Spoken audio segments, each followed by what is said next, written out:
Good morning class.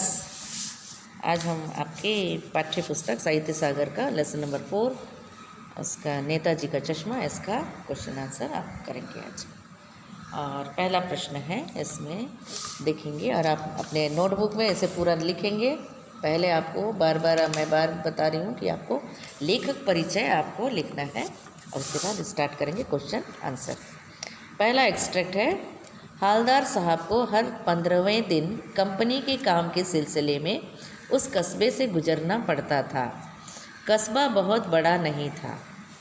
यहाँ पहला question है, यहाँ किस कस्बे की बात हो रही है उसके विषय में बताइए। उत्तर है इसका, यहाँ उस कस्बे की बात हो रही है जहाँ से हर 15वें दिन हालदार साहब को कंपनी के काम से गुजरना पड़ता था।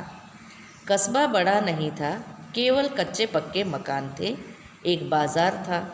कस्बे में लड़कों का एक स्कूल, लड़कियों का एक स्कूल, सीमेंट का छोटा कारखाना, 2 ओपन एयर सिनेमा घर और एक नगर पालिका थी। प्रश्न नंबर 2 है, कस्बे की नगर पालिका क्या क्या करती थी? विस्तार से थोड़ा लिखिए इसे। तो उत्तर है इसका, नगर पालिका कुछ ना कुछ करती ही रहती थी। जैसे सड़क पक्की करवाना, कभी कुछ पेशाब घर बनवा दिए, कभी कबूतरों की छतरी बनवा दी, कभी कवि सम्मेलन करवा दिया। ये नगर पालिका के काम थे।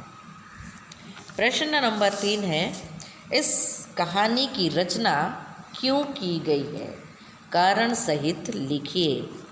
उत्तर है इसका, कस्बे की नगरपालिका के किसी उत्साही बोर्ड या प्रशासनिक अधिकारी ने एक बार शहर के मुख्य बाजार के मुख्य चौराहे पर नेताजी सुभाष चंद्र बोस की एक संगमरमर की प्रतिमा लगवा दी।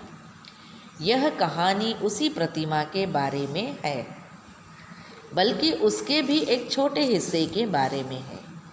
हालदार साहब को छोटे से कस्बे में नेताजी की प्रतिमा ने इतना प्रभावित किया कि उस पर एक कहानी बन गई। उनका मानना था कि इस प्रतिमा के माध्यम से देशभक्ति का परिचय दिया गया। लेखक द्वारा इस कहानी की रचना भी संभवतः इसी उद्देश्य से की गई होगी कि आने वाली पीढ़ियों को देश के महान सपूतों एवं देशभक्तों के बारे में जानकारी मिले। प्रश्न नंबर 4 है, नेताजी की प्रतिमा का वर्णन करते हुए लिखिए कि हालदार साहब को क्या देखकर कौतुक हुआ।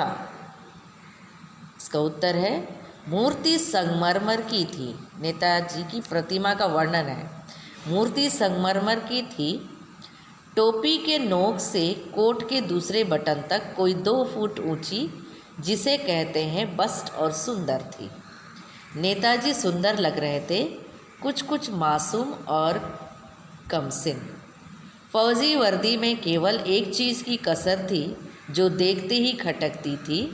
नेताजी की आंखों में चश्मा नहीं था, यानी चश्मा तो था लेकिन संगमरमर का नहीं, एक सामान्य और सचमुच के चश्मे का काला फ्रेम मूर्ति को पहना दिया गया था। इसे देखकर उन्हें कौतुक हुआ। यह है आपका पहला एक्सट्रैक्ट का 4 प्रश्न उत्तर। सेकंड क्वेश्चन है, देखिएगा, हालदार साहब का एक्सट्रैक्ट नंबर 2। हालदार साहब का प्रश्न सुनकर वह आंखों ही आंखों में हंसा। उसकी तोंद थिरकी। पीछे घूमकर उसने दुकान के नीचे पान थूका और अपनी काली लाल बत्ती सी दिखाकर बोला, कैप्टन चश्मे वाला करता है। यहाँ प्रश्न नंबर 1 है, कौन किससे यहाँ बात कर रहा है? इसका उत्तर है, यहाँ कस्बे का पान वाला हालदार साहब से बातें कर रहा है। वहाँ हालदार लिखा है, उसके आगे आप लोग ऐड कर लीजिए साहब। प्रश्न नंबर 2, वक्ता श्रोता से क्या बात कर रहा है? स्पष्ट कीजिए। इसका उत्तर है, हालदार साहब जब भी कस्बे से गुजरते थे तो नेताजी की मूर्ति को सदैव देखते थे। विशेष रूप से उनके बदले हुए चश्मे के विषय में जानना चाहते थे। वक्ता पान वाला है, जो श्रोता हवलदार साहब से बात कर रहा है। 3rd नंबर का प्रश्न है, पान वाले का परिचय दीजिए।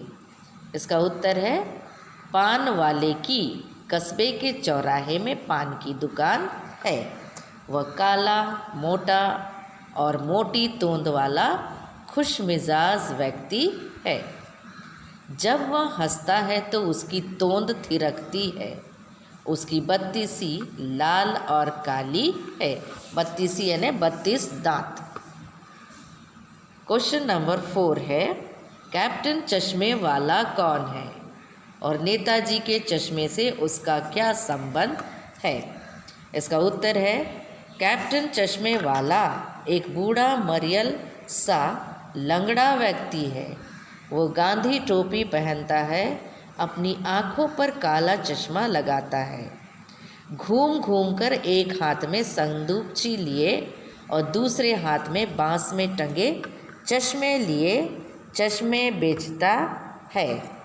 वह अत्यंत निर्धन है, पर नेताजी के लिए उसके मन में विशेष सम्मान है, इसलिए सदैव मूर्ति को चश्मा पहना देता है और कोई ग्राहक आग्रह करने पर मूर्ति से चश्मा उतार कर वही चश्मा दे देता है, परंतु तुरंत दूसरा चश्मा पहना देता है। ये है आपका एक्सट्रैक्ट नंबर 2 का 4 प्रश्नों का उत्तर। तो आशा करती हूँ आप सब इसे तुरंत लिखेंगे। ओके बच्चों, थैंक यू।